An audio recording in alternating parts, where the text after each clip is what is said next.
rakanpinto.co. Direktur Jenderal Perlindungan Konsumen dan Tertib Niaga Rusmin Amin mengatakan menjelang Hari Besar Keagamaan Nasional Natal dan Tahun Baru, pihaknya terus melakukan pengawasan terhadap distribusi barang pokok minyak kita. Pengawasan ini dilakukan secara nasional bersama 38 dinas yang membidangi perdagangan di tingkat provinsi dan 4 balai pengawasan tertib niaga.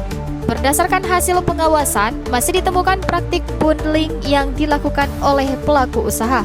Rusmin menjelaskan praktik bundling ini diharapkan tidak membebani harga minyak kita sehingga tetap sesuai dengan harga eceran tertinggi. Praktik bundling juga diharapkan tidak menghambat pengecer untuk memperoleh minyak kita sehingga distribusinya dapat diperluas dan menjangkau konsumen dengan harga yang telah ditetapkan pemerintah.